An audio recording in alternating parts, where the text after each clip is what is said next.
Imagine someone offers you a simple deal. For 30 days, you stop using your phone for everything that isn't truly essential. No scrolling, no social media, no endless messaging loops, no just checking. You can still use a basic call or a necessary text if you must. But the phone stops being your constant companion. Most people think they'd fail because they need it. But the real reason is deeper. Your brain has been trained to treat the phone like a survival device. It's not just a tool anymore. It's a dopamine vending machine, an anxiety reliever, a boredom killer, and a tiny slot machine you carry in your pocket. So, what happens if you remove it for 30 days? The surprising answer is this. The first thing that changes isn't your schedule, it's your nervous system. Then your sleep shifts, your attention returns, your stress chemistry calms down. And by the end of a month, many people don't just feel better. They feel like they got their mind back. And there's real science behind that.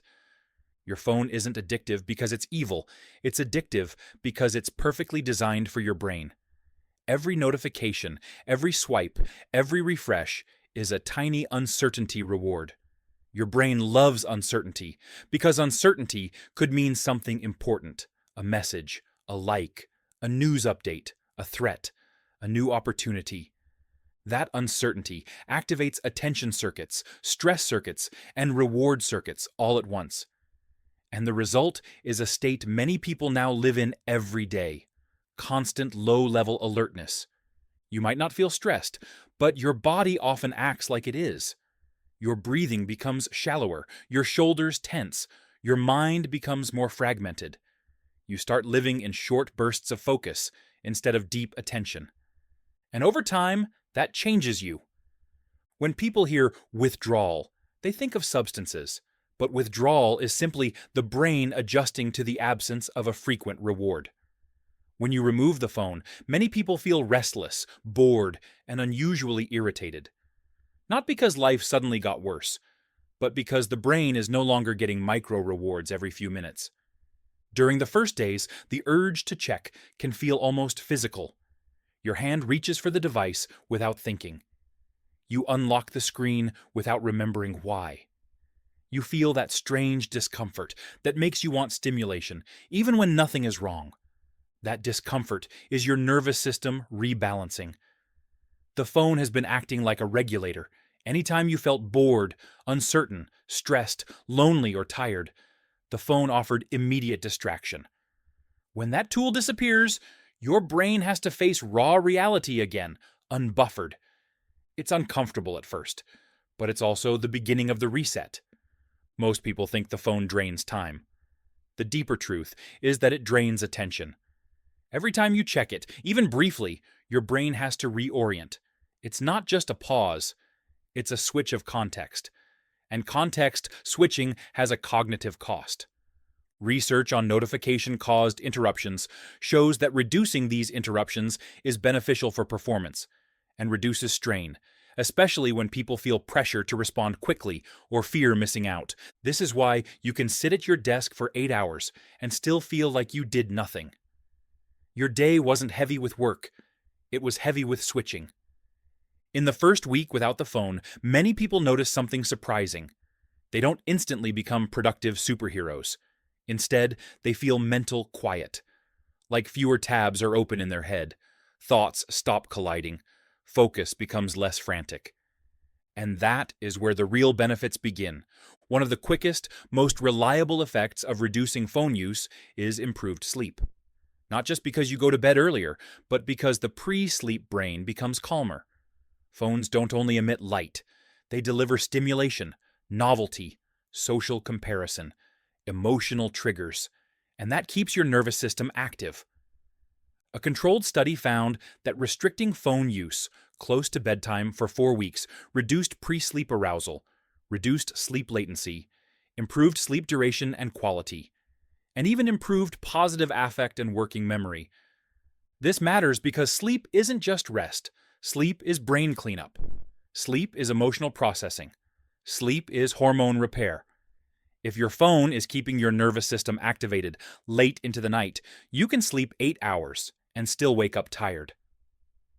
So, during a 30-day no-phone experiment, sleep often becomes the first major turning point.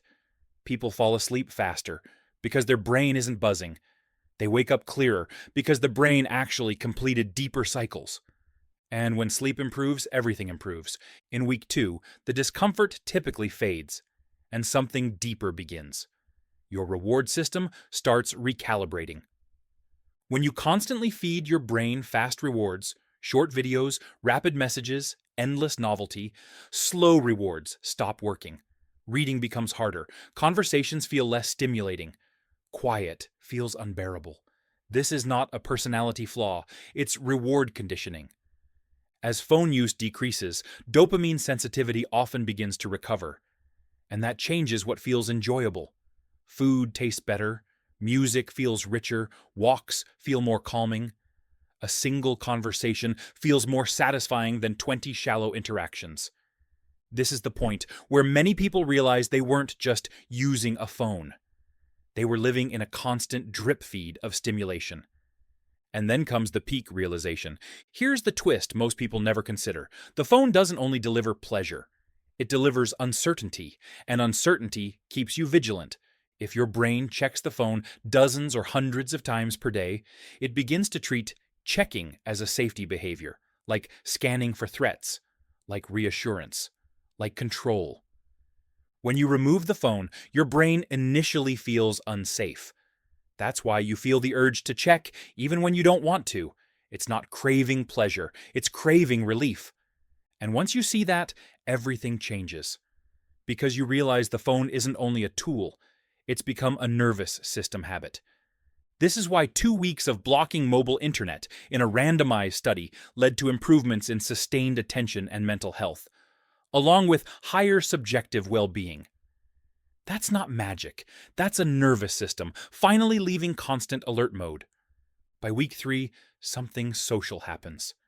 At first, people fear they'll lose connection, but many discover the opposite. Connections become deeper. Without constant messaging, conversations become intentional. You stop living in half replies. You stop reading life through a screen. People who truly matter adjust.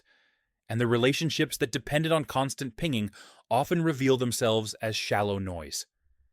This is also where emotional stability improves. Not because life becomes perfect, but because your brain is no longer being emotionally yanked every few minutes. You stop absorbing thousands of micro-stressors, news cycles, outrage content, comparison triggers, and social pressure. A recent review on digital detox research notes that studies show mixed but often positive outcomes, and emphasizes that how you disconnect matters, not just whether you disconnect. In other words, a smart 30-day break isn't about punishing yourself. It's about rebuilding control. After 30 days, the biggest transformation isn't that you hate phones. It's that you regain choice. Your attention becomes stronger. Your mind feels less scattered. Sleep is deeper. Anxiety often decreases. Productivity becomes simpler because you're not constantly switching tasks. You feel more present in conversations. And boredom becomes something else entirely.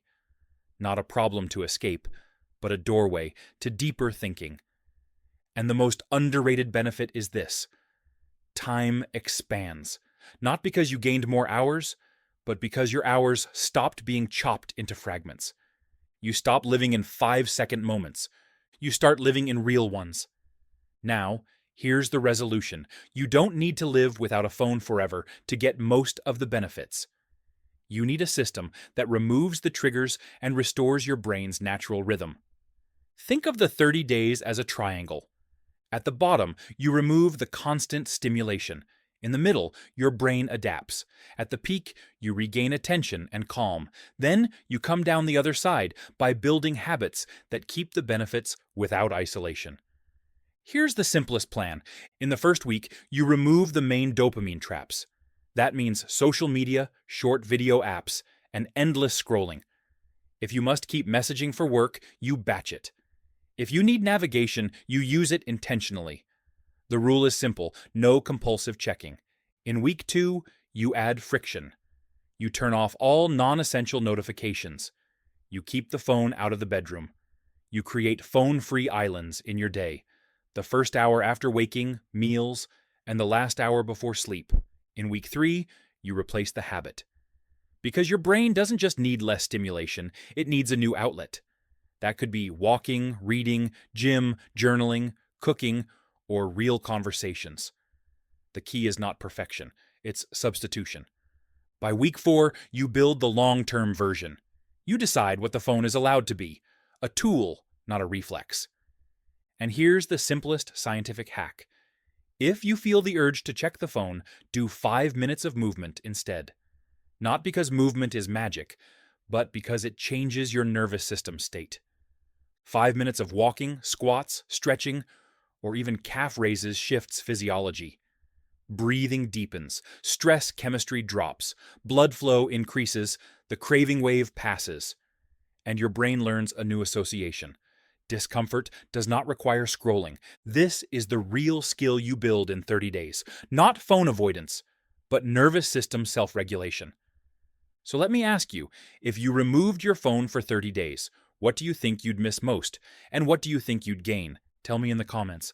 I read every one. If this video helped you understand what your phone is really doing to your brain and body, like and subscribe. I make science simple, so you can take control of your attention, your energy, and your long-term health. One smart decision at a time. Your phone is powerful, but your brain is more powerful. Give it 30 days without constant stimulation. And see what happens when you finally get your mind back.